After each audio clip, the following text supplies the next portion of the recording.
This is a Rogue Media Network podcast. Do you ever have a story that you just can't get out of your head? One that you play the details of over and over with your friends? Well, you've come to the right place. I'm Claire.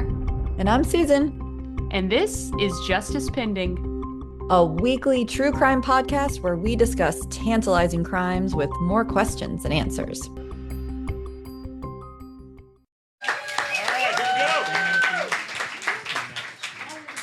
All right, welcome everybody. My name's Raphael. I was invited here by, there's no speaker with it. It's just, I just have to speak loudly.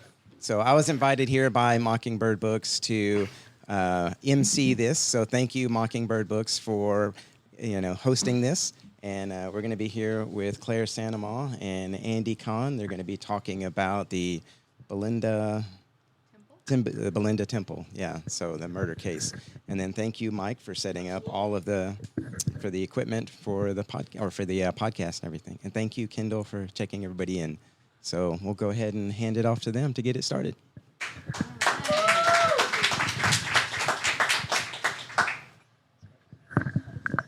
Thanks so much. So this is just for show? Yeah, well, that's kind of hilarious. All right.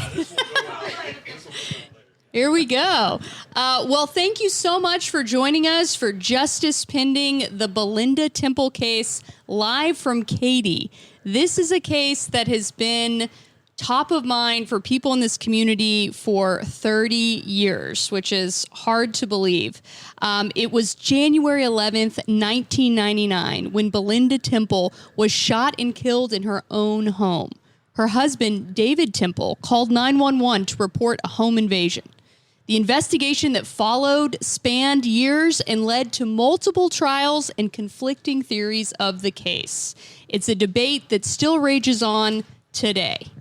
I'm glad to be joined by Andy Kahan from Crime Stoppers, and I want him to tell you how he got involved with the case. Good evening. I'm Andy Kahan, Director of Victim Services, Victim Advocacy, Crime Stoppers of Houston. I'm just here for the coffee, so I got to talk about this. All right. I've been involved in Belinda's case since January 12th, 1999, when Belinda's parents, Tom and Carol, who sadly have passed away, reached out to me about their daughter's murder, and I've been on it ever since.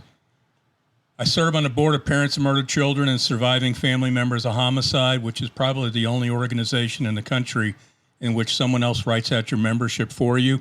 No one has to be part of this.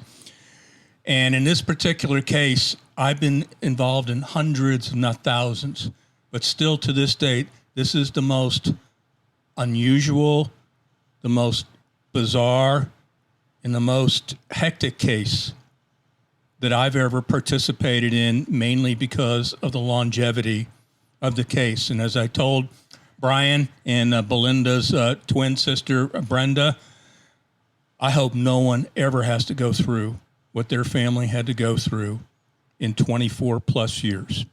And that's where I began. So I've been intimately involved in this. I attended all the trials with the family. I became their spokesperson, which is why you see me on a lot of the shows that are on as well. And Brian and Belinda have become very close friends of mine, and they wanted to ask me to tell you hello from their family. Thank you, Andy. So let's talk about the timeline in this case. This is really a devil is in the details sort of situation where we have a pretty tight timeline when the murder occurred, and we have a series of events that really start to paint a picture of what was happening in the Temple family. So let's go back to January 11th, 1999. Belinda Temple is 8 months pregnant. They already have a 3-year-old son, Evan, together. But on this particular morning, Evan was actually not feeling too well. And so while Belinda, who was a special education teacher at Katy High School, go Tigers, my alma mater, and David was a assistant football coach at A-Leaf Hastings. So they were both working in education, and they had a sick kid. So everybody knows the juggle when you have a sick kid. You're trying to figure out who's going to stay home and who's going to go to work, right?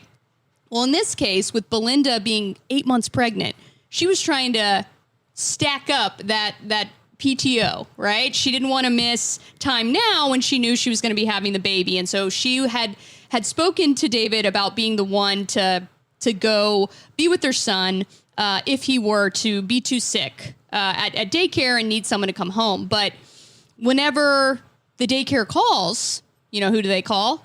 They always call the mom, right? They call the mom.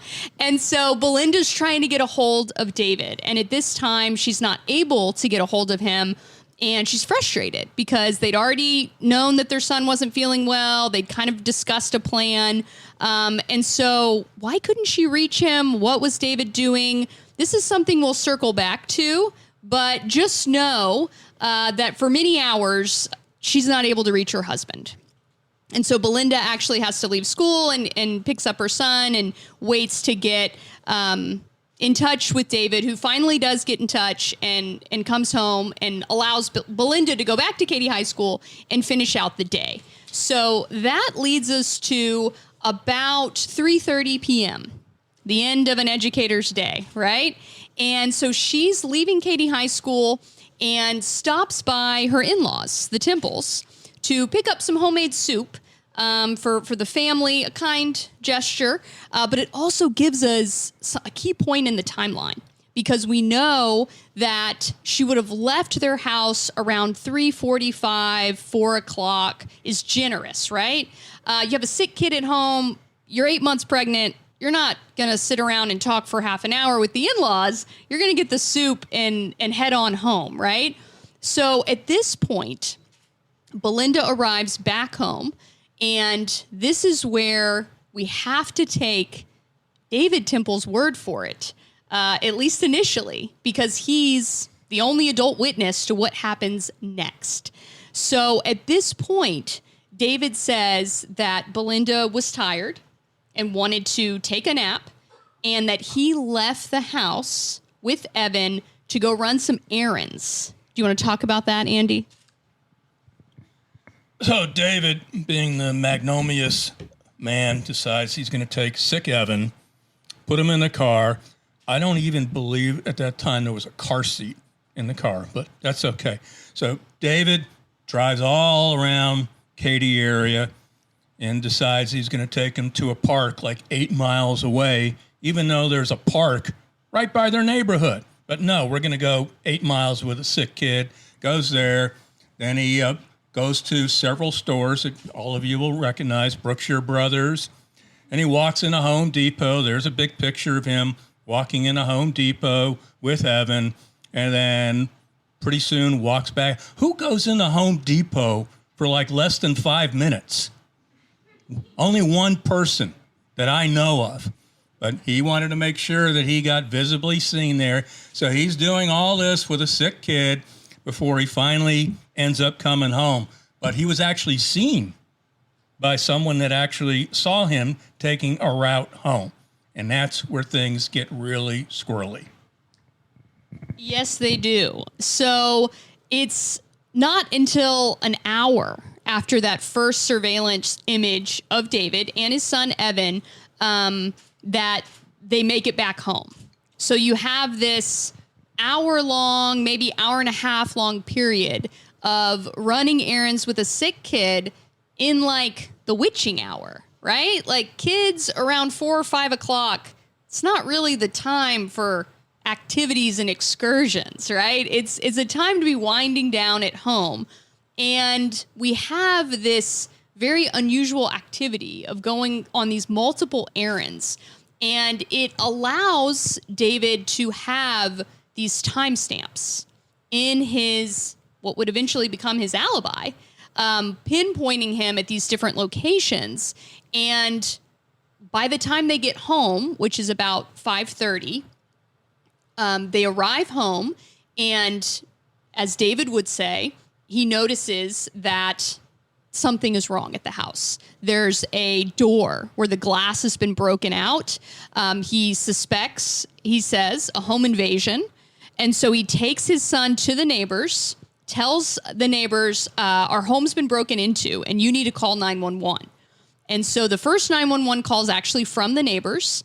And then about 5 minutes later at 5:35 p.m., David Temple himself calls 911 and says that he's found his wife, his pregnant wife, dead, shot in the head in their closet.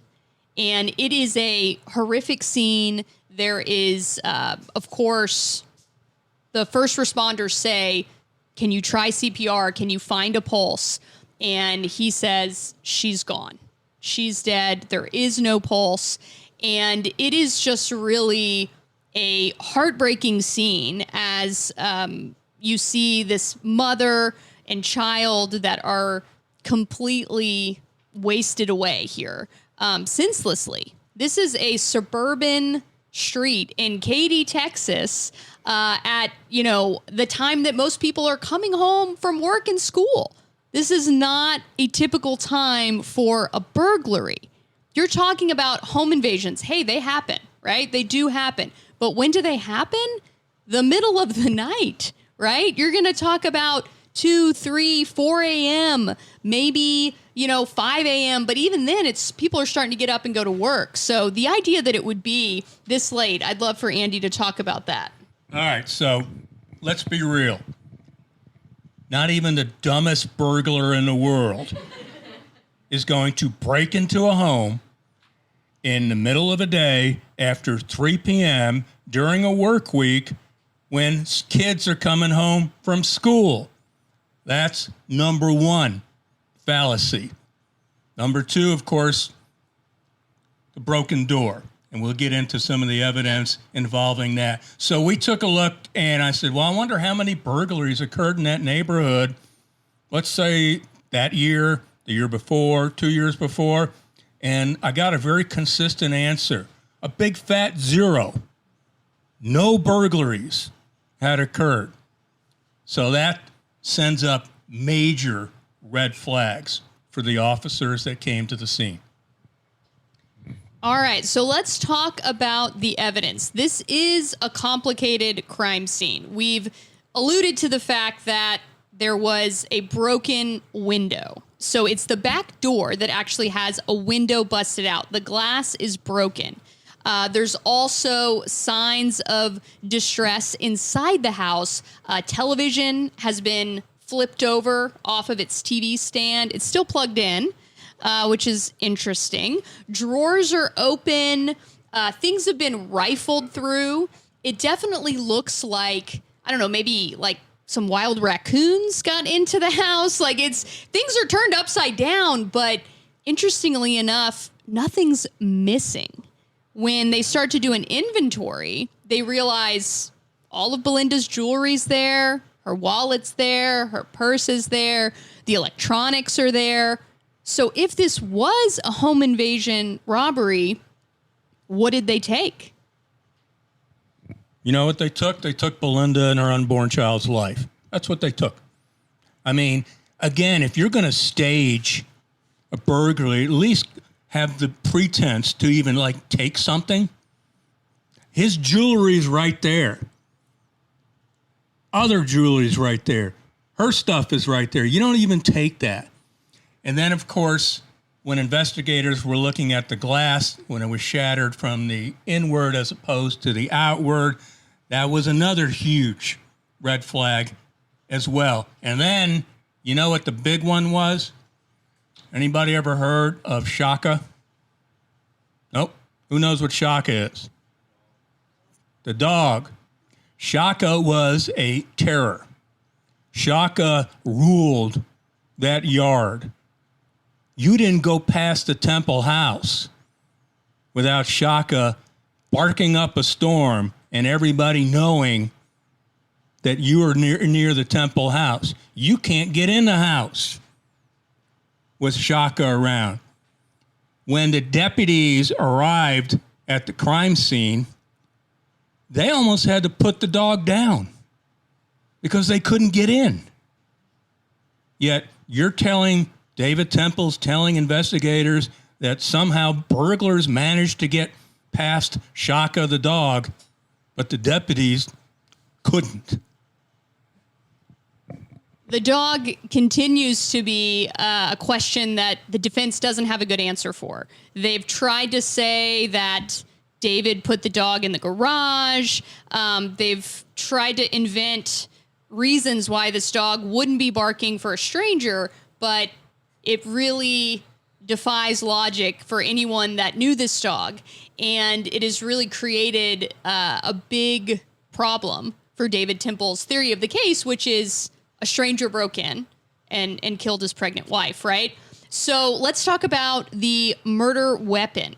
We have, based on ballistics, a 12-gauge shotgun, pretty common hunting weapon, and buckshot ammunition.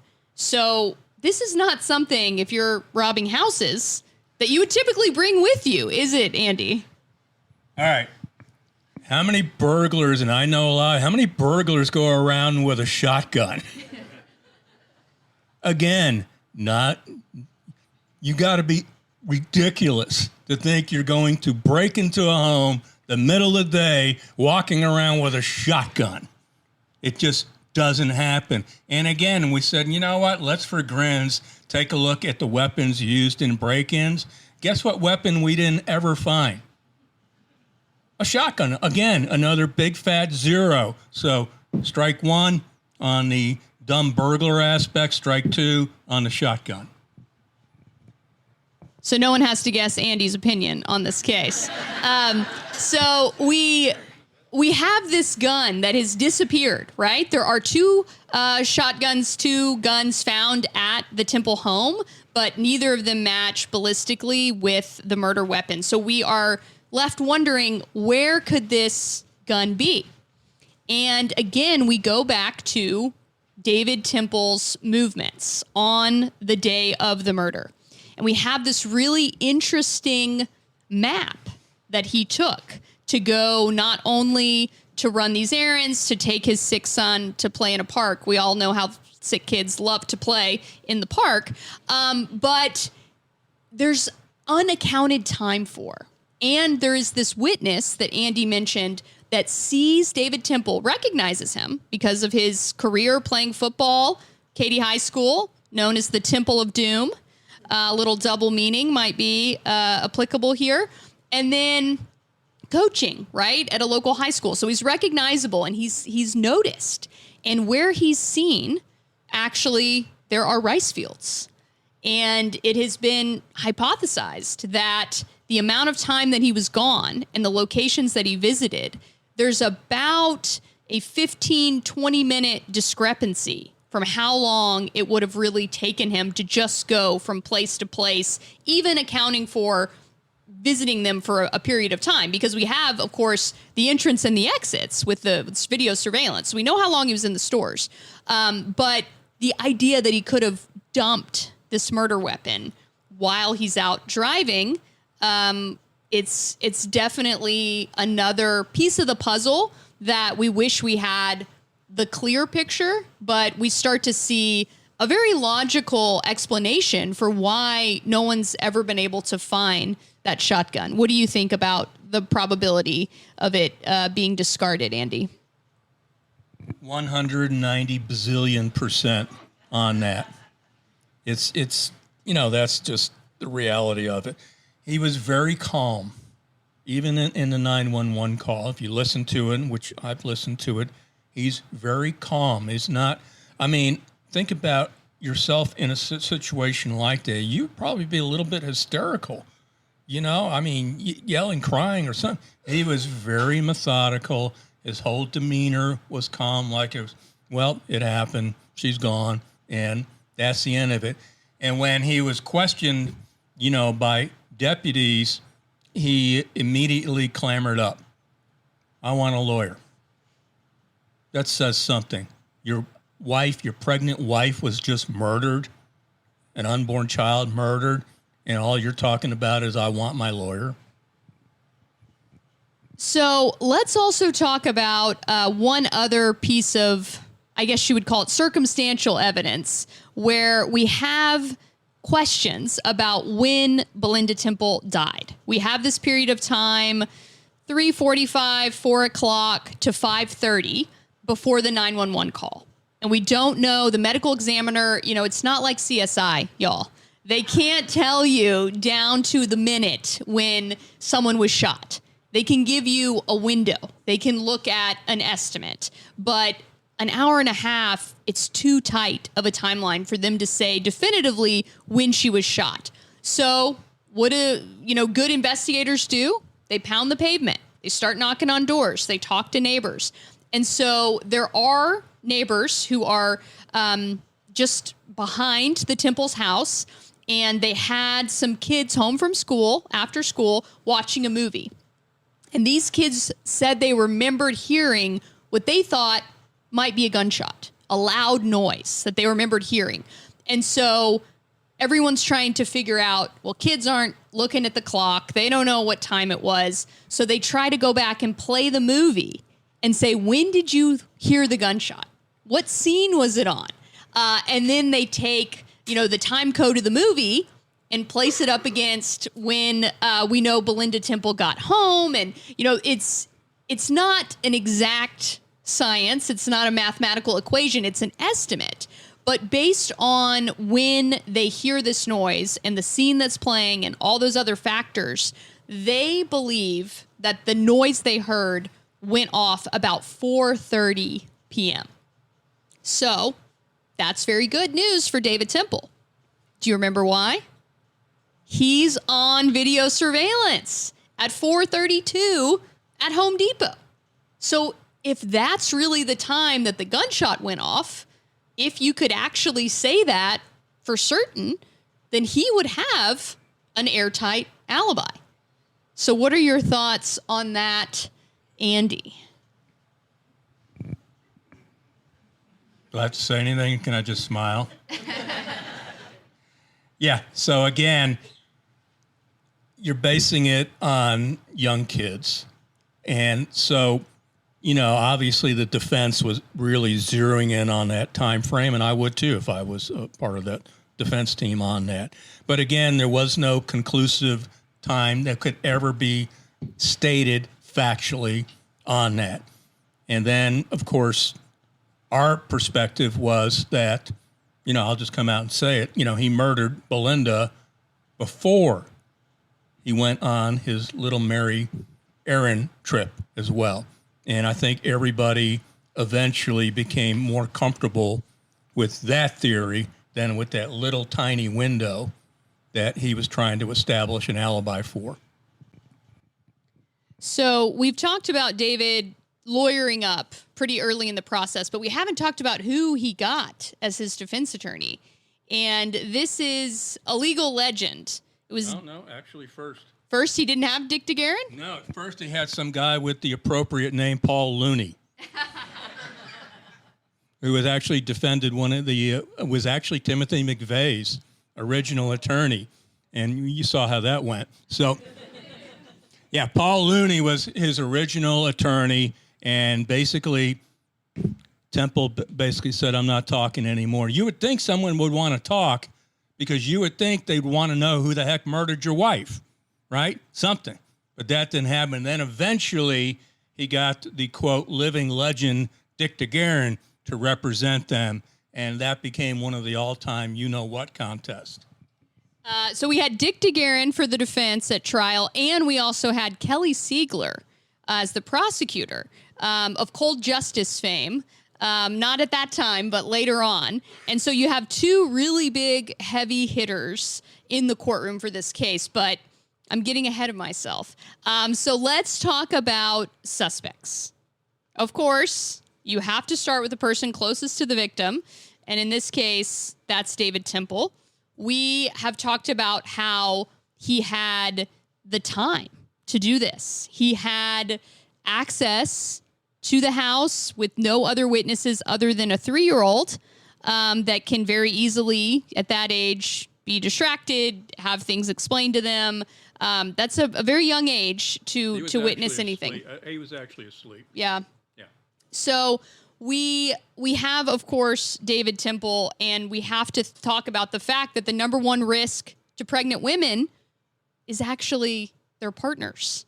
That is the sad but true statistically speaking, the most likely person to harm a pregnant woman is the father of the child, which no one wants to believe. But unfortunately, we not only have the statistics there, but to make matters worse, David was having an affair. So in the weeks leading up to his wife's murder, David had been sneaking around and seeing another woman named Heather Scott, who also worked at Alief Hastings. And this plays into this period of time, these hours on January 11th, when Belinda cannot get a hold of her husband at work. And whenever you hindsight is 20/20, but whenever you start putting the pieces of this puzzle together, it really starts to create a picture of motive. People kill for love and money, and this case certainly would fit into that mold. And it was actually proven later that when David said he was going on a New Year's hunting trip, New Year's Eve hunting trip, he was in fact with his mistress, Heather. And so this is while his wife is 8 months pregnant, on New Year's, just 2 weeks before she would be murdered. He's saying he's hunting. He was hunting. He was hunting Heather. Yeah. It's a really disturbing picture that's being painted. And not only that, you have the fact that Belinda is murdered with a hunting weapon and with hunting ammunition, buckshot, right? Intended for animals. So it's almost like, to me, it's almost like an admission that he was in this hunting mindset. He was hunting for a new life, right? And he believed that he was going to get away with it. And so the idea that we know he's gone on this trip with his mistress, they've been sneaking around, he's not reachable the morning of January 11th, then he comes home, right? It's not that far of a leap to imagine that there might have been some type of argument, some type of confrontation that escalated. And when Belinda is found shot, it's difficult to talk about, but she was actually on her knees in the closet of the master bedroom. And that really is such a haunting picture. And not only that, she was still wearing her shoes and she was still wearing her clothes from school that day. So the idea that she was taking a nap, relaxing, and a burglar came into the house and shot her, it doesn't really match the evidence, does it, Andy? Correct me if I'm wrong, because I've not been in this position, but if you're 8 months pregnant, you're taking your shoes off, right? Especially if you're going upstairs. And that didn't happen, of course, in this case. So, and I'll read this to you. During Belinda's twin sister, Brenda, told me several things that Belinda was confiding in Brenda about things that were going on between her and David. David was not exactly happy about Aaron coming into the world. He didn't want it. She kept asking, you've got to build the playroom. He wouldn't do it. He really did not want his child, 8-month-old daughter, to come into the world. And this is what Belinda was telling her twin sister, her best friend, Brenda, about that. So there's little things like that. Then during the funeral, and I'll just read this to you because I can't say it any better. At the funeral, someone asked him at the funeral, well, don't you want to know who killed your wife? David Temple responded, and this is a direct quote, would it matter? She's dead. She's not coming back. Who in their right mind would actually say that? I was floored when that was also in the record. So, because this is a podcast and we talk about all possibilities and we go down every road, there is another theory to this case, one that doesn't involve David Temple pulling the trigger. I'm talking about the neighbor Riley Joe Sanders. Has anyone heard this name before? There might be some people out here who think that this is a viable suspect, and I think it's worth discussing for the sake of we have to go down every road, right? You can't know what the right one is until you've gone down the wrong ones. And so at the time of the murder, let's talk about who Riley Joe Sanders was. He was a student at Katy High School, and he'd actually had some run-ins with Belinda Temple. So in the past, she had caught him skipping class and had called his parents, and he'd gotten in trouble, and this was not a friendly relationship that they had. This was not a teacher that Riley Joe Sanders was a big fan of, right? And so what was Riley Joe Sanders doing the afternoon of the murder? We'd all like to know, right? Well, a big reason why he ended up becoming a suspect in this case is because he lied about what he was doing. He said, I was at school. I was at school the whole day, and I was, with my friends after school. Well, it turns out he was actually skipping school that day. He had not stayed at school the whole day. And while he was with friends, he was also smoking pot. So there starts to be some serious questioning of Riley, and they want to know, what kind of weapons does he have? Well, it's Katy, Texas, y'all. He's got some 12-gauge shotguns. They're in the family, and at that time, it's actually unaccounted for where his shotgun is. So it really feeds into this theory that a disgruntled youth who's not the sharpest knife in the drawer, not a criminal mastermind, possibly was angered at this teacher and did something really irrational, did something really impulsive, and committed this murder. So if you're David Temple and you're David Temple's defense team, you're going to cling to this with everything that you have, because there's nothing better than an alternate suspect when you're trying to put forth a claim of innocence. Andy, how do you feel about the Riley Joe Sanders theory? I've talked multiple times to Riley as an adult, and my heart goes out to him because he was so unfairly tainted. But I understand, and trust me, the investigators vigorously vetted him. Not once, not twice, but multiple times before they were able to rule him out. So he underwent a lot of intensive scrutiny by seasoned professionals. And most 16-year-olds, if they did something, are going to crack. And he never did. And he's, for the rest of his life and still to this day, he will bear the brunt of being named as a suspect in this case. Yes, he had run in, and Belinda went to Riley's parents. Riley's parents grounded him as a result of him doing stuff. But Riley Joe Sanders eventually was cleared of all wrongdoing. So let's talk about when David Temple's first arrested. So it doesn't happen right away. There's actually years that go by because there is no physical evidence, right? There's no murder weapon. There's not blood on David Temple. There's not fingerprints. There's not a way to put him on the trigger. So it's 2004. So this happened in 1999. It takes 2004 for the FBI crime lab to get a gunshot residue match from Belinda's clothing at the time of the murder and David's clothing at the time of the murder. And he's finally arrested. It's like he thinks it's a traffic stop. And they end up taking him in for the murder in 2004. So at this time, he'd actually gone ahead and married his mistress, Heather.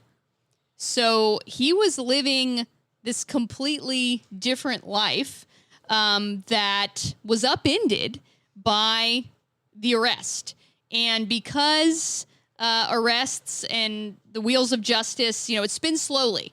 It's not something that happens fast. So it's not till 2007 that David Temple goes on trial for his wife's murder for the first time. And the defense really goes after this gunshot residue evidence. They say that it's junk science. They had all sorts of theories for how it ended up on David's clothing.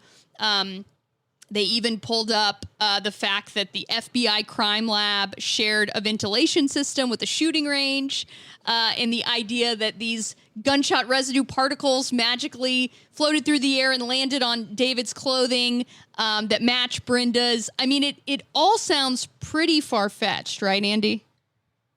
Let me tell you about the true nature of David Temple. So, Belinda's parents, Tom and Carol, wanted to see their grandson, Evan. You know, Evan was 3, now 4, now 5. David Temple refused every single time they asked to meet with him. He did allow them to meet with Evan twice under supervision. They couldn't be alone with him. Now think about that. You wouldn't let grandparents of your wife that was murdered spend time with their grandchild. That just smacks of his own ego with that.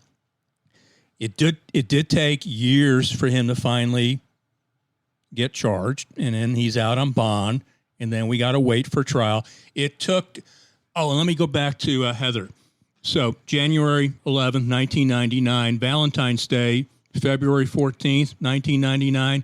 Guess who had a dozen bouquet of roses sent? Guess. Heather got from David a little over 1 month after her death. And then 2 years later, they end up getting married. And eventually, they actually Heather legally adopted and raised Evan as well. But for Belinda's family, they were totally shut out. And, you know, and they don't really have a means. I'm not saying, you know, and they didn't have any recourse to fight this in court. And the Temple family David's family thought they were kings and queens in the Katy area. They ruled. Belinda's family was not so affectionately called by them as trailer trash more than multiple times. That's what you're dealing with right here. So we finally get to trial, but the first grand jury rejected. They didn't come back with an indictment. And the only reason they came back the second time was because they put Kelly Siegler on the case. And Kelly knows what she's doing. And so Kelly had fresh eyes, took a look at the case, and they presented it to another grand jury. And they had a little bit more evidence that time. So on the second try is when the grand jury came back and indicted him for murder. This case has had a long and winding road in the legal system, and the first trial in 2007 ends in a conviction for David Temple for murder, and he's sentenced to life in prison. The tight timeline, the allegations of crime scene staging, and of course, the affair likely played a role in the jury's decision here. But the defense wasn't giving up, and they filed an appeal that centered around Riley Joe Sanders and the fact that not all the evidence surrounding him and pertaining to his activities had been turned over to the defense. So it is one of those kind of legal maneuvers that rarely works, but in this case, actually had David Temple's conviction overturned in 2016. So in the first trial, which lasted close to a month, and I was, like I said, I was at the trial every day. I actually got more exercise because Dick DeGuerin would object. We'd have to stand up because they'd have to remove the jury. It was like being a human pogo stick, up and down, up and down. It was a battle of the titans, which is how I described the matchup between DeGuerin and Siegler. You had two alphas going at it. So keep in mind, this trial lasted almost a month. You know how long the jury was out before they came back with a verdict? 4 hours. That was it. Jury saw right through it, and they nailed him. I remember when they came back with a verdict. I remember everybody was looking at him, and he was just like, "Oh my God!" They came back. He actually took the stand. Most criminal defendants charged with murder never take the stand, and I know Siegler was licking her chops. It was like a shark up there just dancing around him because again, this is the quote Temple of Doom, big time football star. He's not used to being bossed around by little Kelly Siegler, who's 5'4". That didn't set too well with David, and he didn't really know how to act or respond with the type of grilling that Kelly was giving him, and it was a definite mismatch. That was a huge mistake by the defense, was putting him on the stand because he got TK'd. It's always fascinating to me when a suspect thinks they can outsmart the investigators, the prosecutors, the jury, and they take the stand whenever they have the right to remain silent.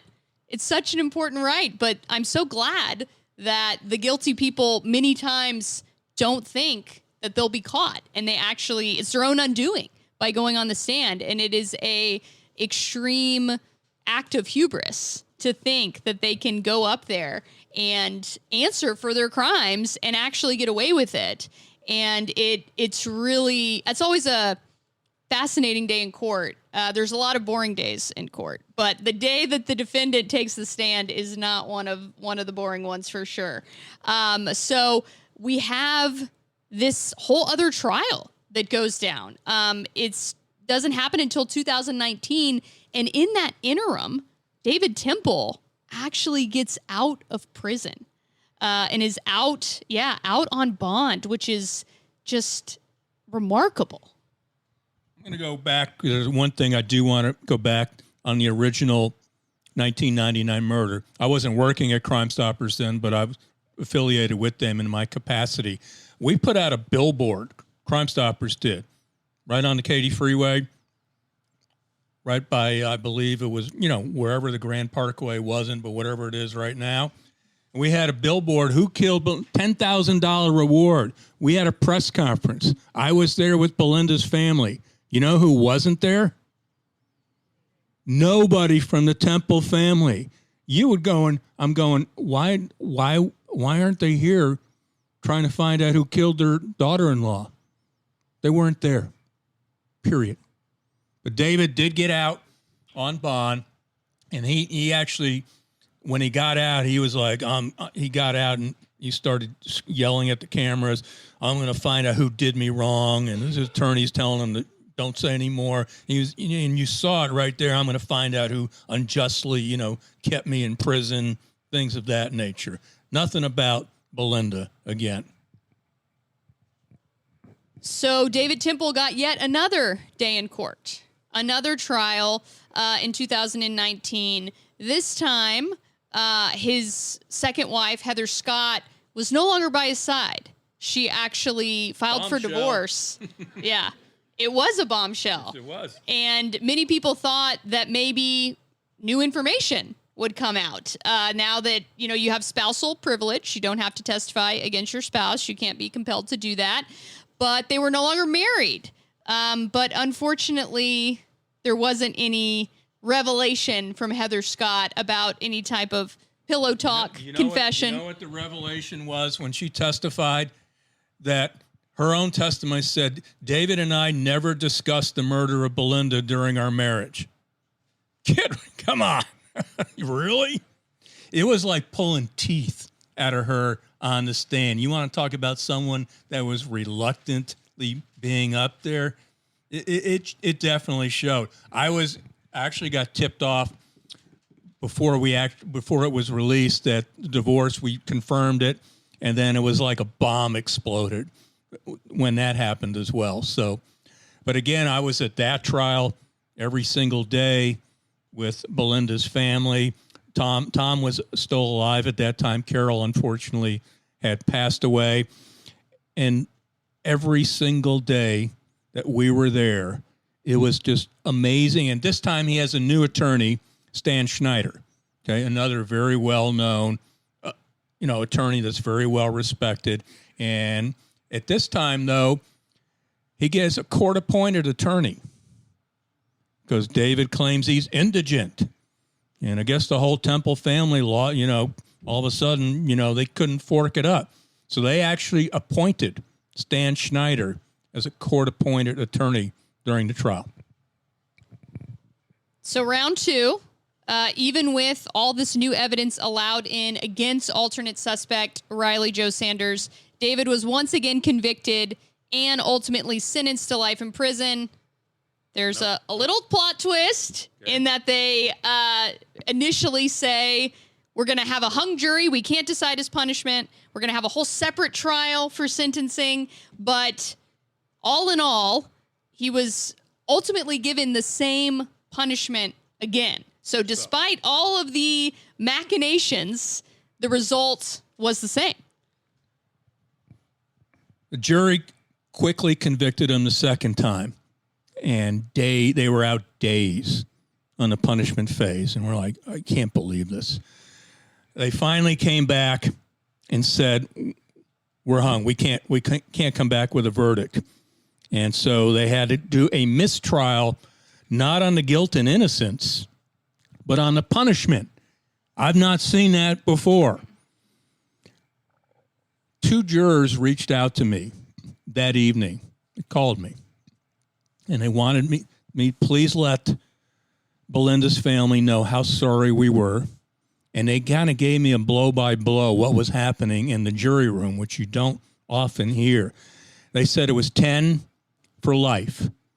You had 2 people who, for reasons unbeknown, one of them wanted probation, which he was actually eligible for at that time, because at that time you could actually get probation for murder. I ended up changing that. So if you want to commit murder and you thought you were going to get probation, you can blame me for that. You can't get probation anymore for that. They actually wanted probation, and the other one wanted 17 years. And they refused to talk. One of them, actually, we found out, had relatives in prison. And for whatever reason, that was not discovered at the time that she was put on the jury. But they were heartbroken that they couldn't give them the verdict that 10 of them wanted. So now you've got 2 juries who have now found David Temple guilty of murder. 22 out of 24 jurors wanted life in prison. So now he's a 2-time convicted murderer, and we're still waiting sentencing. So they put a bond of $1 million on him. And he couldn't make the bond. And I was stating, if he does make bond, we're going to ask that his court-appointed attorney, Stan Schneider, be removed, because if you can make $1 million bond, we, the taxpayers, shouldn't be paying for your attorney.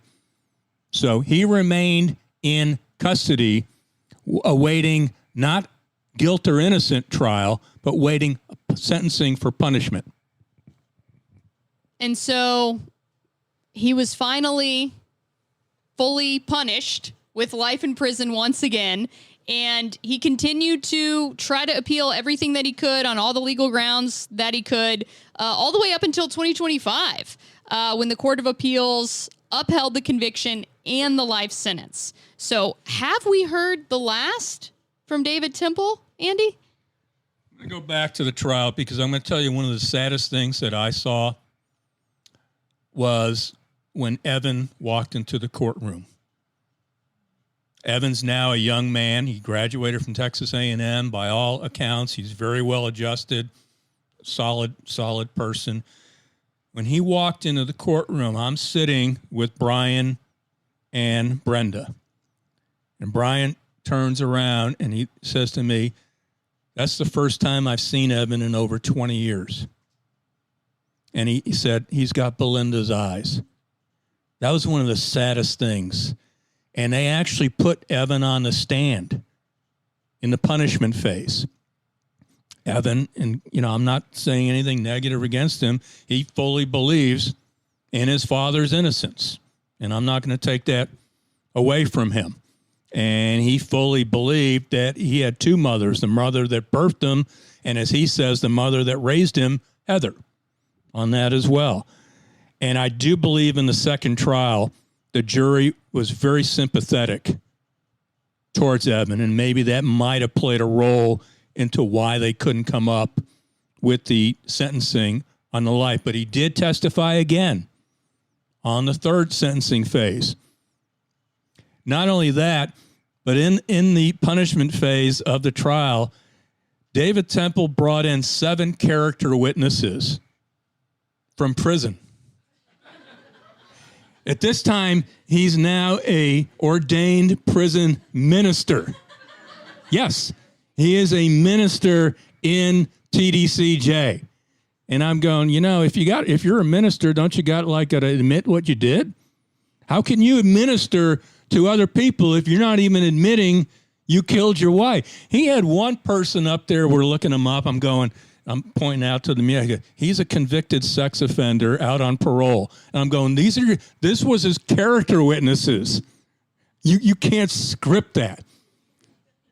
And luckily the jury came back, saw through it, because keep in mind, the jury had an enormous responsibility because the punishment range was anywhere from from probation all the way up to life in prison. That's a long latitude.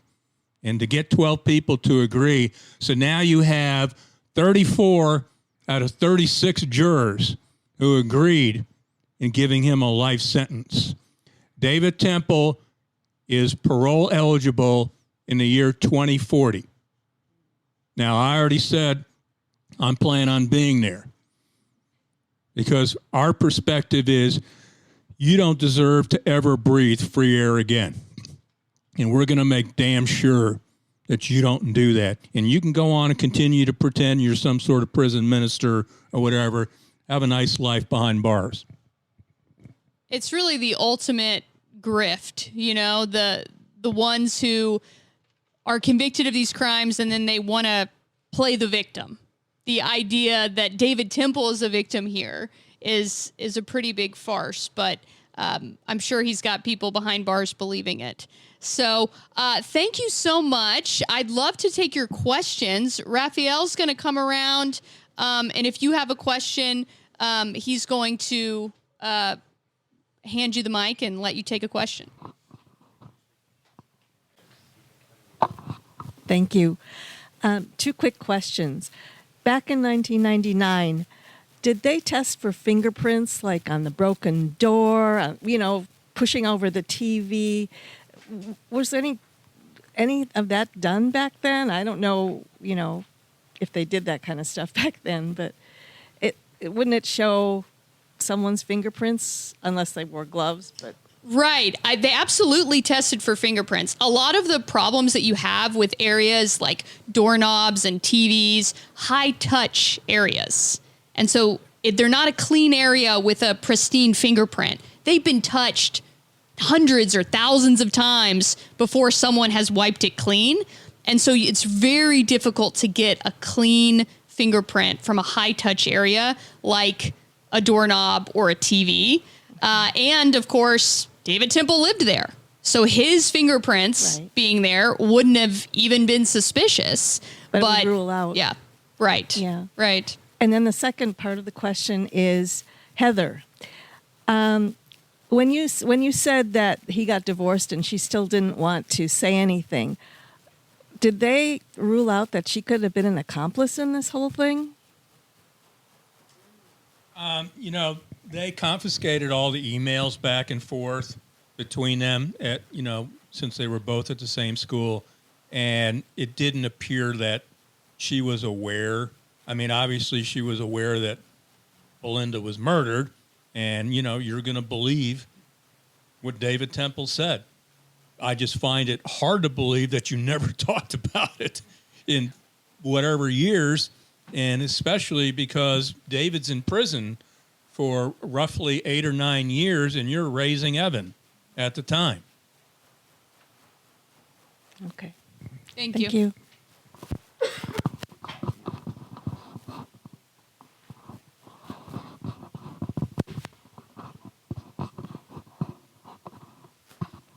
So this seems to be a heinous crime, and if she was on her knees 8 months pregnant and shot in the head, that's an execution-style murder. So why was the death penalty not put on him, just life in prison?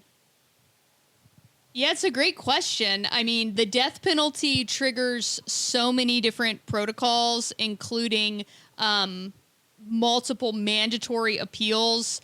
A lot of times, prosecution is reluctant to use a death penalty case, especially in a domestic dispute, because you have the victim's family and the defendant's family sharing people.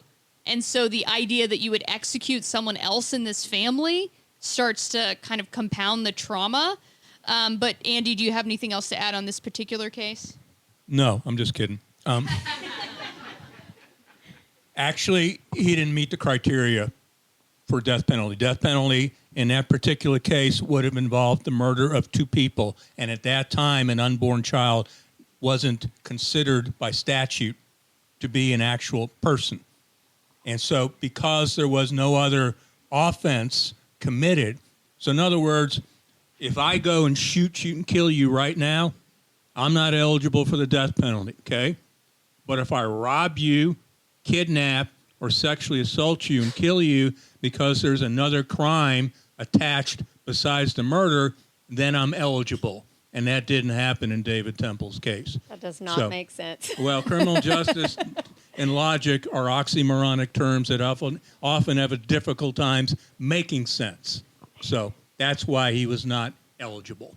It's so interesting because you talk about like the Lacey Peterson case, which happened in 2002, and there was an unborn child in that case. Lacey was also pregnant, and they were able to charge him with the murder of both in that case. So that's really interesting. I didn't realize at the time the law was different, and just a few years later it had changed. Maybe they should call that the Temple law, right? That's pretty unbelievable that they wouldn't be able to charge him with 2 murders at that time, and the concurrent, right, that would make it eligible for the death penalty. And his theory of the case is that there was a home invasion and a murder, right? But I guess you can't rob your own house. So it's very convoluted. That's really interesting, the intricacies there. Besides, the obvious victim, Belinda, and her unborn child, you know who else is a victim of David Temple? Evan. Not just Evan, but Riley Joe Sanders. Yeah. If you Google his name, the first thing you see is David Temple. And he's had to live with that. He's a fine young man these days. He lives in Arkansas. Is married, has children. But think about it. David Temple was willing to have a 16-year-old high school student go to prison for life. That's how sadistic and insidious and diabolical David Temple is. He was willing to have a 16-year-old take the rap. And then second question, does Evan have a relationship with his aunt, his mom's twin sister? Unfortunately, no. We spent a lot of time in the courtroom, and unfortunately, he would just walk by and wouldn't say anything, And we're not, obviously, you can't push that. I hope one day he comes to the realization, and I hope one day that comes, and I hope one day that he does reach out to Brian Lucas and Brenda, because, they deserve to have some sort of relationship with him. But it's another fracture of the arm of David Temple that had so many different victims. And he also victimized his own family. I don't, as much as a lot of people don't like the Temple family, and me too, because they didn't like me being in the courtroom, and they made no bones about it. Look what he did to that family. Pretty much bankrupt them under the delusion of coming up with this 16-year-old, so forth. So he ruined their family, his family as well.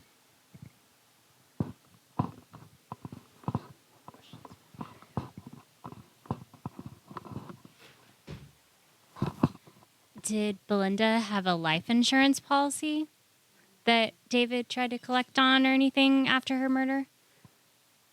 Life insurance policy was the question. So my assumption would be, just as an employee of Katy High School, that she probably did have a life insurance policy. I don't think that it would be paid out whenever the case is open and active. I have seen cases where spouses are able to get the life insurance payout if they've been ruled out as a suspect and it's considered a cold case and there's extenuating circumstances. But as far as I know, that didn't apply here. Andy, do you have any insight into the life insurance? To my knowledge, the life insurance was never an issue and was never even brought up or discussed. I was just thinking motive. Yeah, definitely a motive in terms of if you get a divorce, you have to split all your assets. So even if you don't get a life insurance policy, you still don't have to give 50% of the house and the car and share custody of a child or anything like that. So, yeah. Thank you. I don't know if this is necessarily specific to the Belinda Temple case as much as it is to your roles in the respective cases. How much do you think your relationships with the individuals in this case, or in these cases in general, impacts objectivity? Yeah, great question about objectivity. I'd love She's a lawyer, by the way. Please. Facts matter. I'm sorry, when you look at everything in this case, trust me, the victim's family has much to make sure. They want to make sure that person who's convicted is the actual perpetrator. When I see people that get exonerated and I go, who else loses besides obviously the person that was deprived of their liberty? The victim's family, because they were under the belief that person was the person that committed the murder on their family member. They wanted to make sure that is the person. There is no ifs, ands, or buts. No one else had a motive. No one else had the means. No one else had the gumption to do what they did by murdering Belinda. So I don't think there's any ifs, ands, or buts by anybody with a reasonable mind when they look at all. And obviously, this case, you didn't have the proverbial smoking gun but what you did was you had a lot of pieces of a puzzle, and this was circumstantial. But when you put those puzzle pieces together, the only logical conclusion anybody can come up with, and keep in mind, 3 juries had no ifs, ands, or buts about convicting him, that David Temple murdered his wife.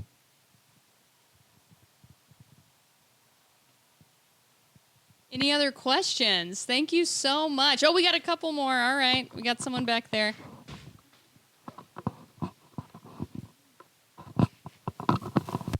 Hi, yes. You had mentioned that he had gone hunting shortly before what was it, January 11th? And so I'm thinking, okay, he's probably hunting for deer. In Texas, we know all of our seasons by, when we go hunting. So he's probably deer hunting. Did he bring like a buckshot shotgun to the deer camp? Did he go hunting with other people? Is that one of the guns of one of their, like a friend? Who's that gun registered to? I mean, it could have been his dad's or something. I get that. But someone in his circle must have had access to that gun that went missing. So the hunting trip was a lie. He didn't actually go hunting. He was with his girlfriend, his mistress at the time. So the idea that he said he was hunting, but he wasn't actually hunting, is interesting, right? And he had multiple guns in the house, and the idea that he says that all of his guns are accounted for. Those guns in the closet, right? Those two guns are his only guns. But these other, there's just a lot of questions about where he went during that hour and a half, and the fact that the guns in the closet were proven not to be the murder weapons, and yet we still have a very similar gun that was used. So, yeah, it's hard to keep track of all the shotguns in Katy, Texas, I gotta tell you. So let me ask you guys this. So what questions would you want me to ask David Temple? Because I'll fire him off a letter, or I might even go pay him a visit. What do you want to know from him? I'll just tell him, hey, we were here tonight. We were talking about you and, giving you a lot of love.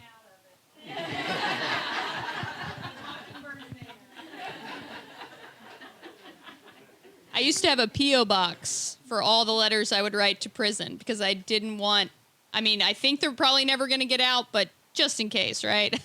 But it was when I stopped working at 48 Hours, I was able to close that P.O. box, and it's a nice peace of mind right there. But Andy will still, he'll write the letter, huh? Well, if we have maybe time for one more question, if there's another question. All right. Oh, hold on just one sec. Did either of you ever interview him face to face? I did not. And what would you ask Nope, him? but I did see him in the restroom at the courthouse. Did he wash his hands? And he was a piece of crap still? It's a weird feeling when you're in there. He was still a piece of crap? Yes. Okay. Pardon the pun, yes. Who are we going to do the next podcast on? Oh, man. Who are we going to do the next We want podcast you on? to come I'm back. doing Darlie Routier. Yes, this is a case out of the Dallas-Fort Worth area. And this is a woman who's accused of killing her own children. Really horrific. She maintains her innocence as well. So I will be talking about that case next in Denton on, I want to say, May 28th. I think that's right. I've tried to have it all the tip of my tongue. But thank you so much for coming. It was a really great conversation. I appreciate you. Justice Pending is recorded in Dallas, Texas for Rebel Studios. It's hosted by me, Claire Sanama, and Susan Passoni. Our theme music is Bending Truth, licensed at premiumbeat.com. We appreciate all listener feedback. Leave a review wherever you're listening right now, and we might read it on the air. Thanks for joining us.